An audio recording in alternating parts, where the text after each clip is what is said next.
एक audio clip सध्या जिल्ह्यात जोरात व्हायरल होत आहे आणि त्याची चर्चा सुरू आहे.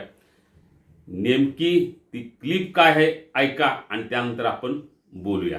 अनिल साहेब नमस्ते. नमस्ते साहेब. नमस्कार. नमस्कार. महाडिक बोलतोय. महाडिक नमस्कार साहेब. बीडचा राजू तुम्हाला माहित आहे. हो हो आता उभा राहिलेला आहे. बरोबर. विश्वास पाटलाच्या उलटा उभा राहिलाय. बरोबर आहे साहेब. तर त्याला मदत करावी लागते. चालेल साहेब. ही मदत बीडच्या महादेवाला मदत मिळाल्यासारखी मदत होणार नाही पण एक चांगल्या माणसाला तुम्ही मदत करता करणार साहेब. तुम्ही सांगितलं समाधान हे तुम्हाला एक मानसिक समाधान मिळेल. तुम्हाला समाधान दुसऱ्या माणसाला मिळून काय होणार नाही. तुमचा शब्द साहेब मी आम्ही पाडू देत नाही. माझं मी करून घेतो.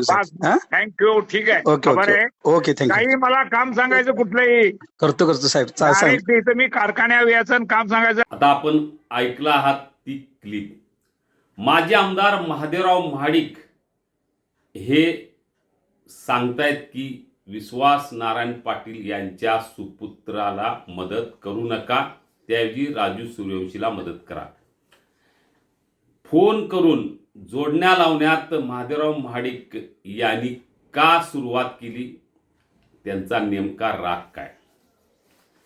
निश्चितपणे आहे राग. 25 वर्षे गोकुळवर माजी आमदार महादेवराव महाडिक यांची सत्ता होती आणि त्या सत्तेला सुरुंग लावण्याचं काम जसं आमदार सतेज पाटील यांनी केलं तसं त्याची खरी सुरुवात केली विश्वास नारायण पाटील आणि अरुण डोंगळे या दोन माजी अध्यक्षांनी. विश्वास नारायण पाटील हे माजी आमदार महादेवराव महाडिक यांचे अतिशय विश्वासू सहकारी होते. पण काही बिनसलं आणि त्यांनी महाडिक यांना रामराम करत सतेज पाटील यांच्या गटात प्रवेश केला. डोंगळे आणि विश्वास नारायण पाटील ही दोन ज्येष्ठ संचालक बाहेर पडल्यामुळं महाडिक गटाला पहिला सुरुंग इथेच लागला. त्यानंतर मग सतेज पाटील, मंत्री हसन मुश्रीफ, आमदार विनय कोरे हे सगळे एक झाले आणि महाडिकांना आव्हान दिलं.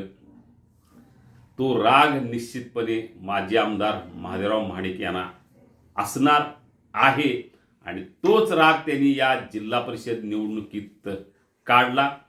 जोडण्या लावल्या. विश्वास नारायण पाटील यांचे सुपुत्र सचिन पाटील हे पाडळी मतदारसंघातून निवडणुकीला उभे होते आणि तिथे त्यांचा पराभव झाला.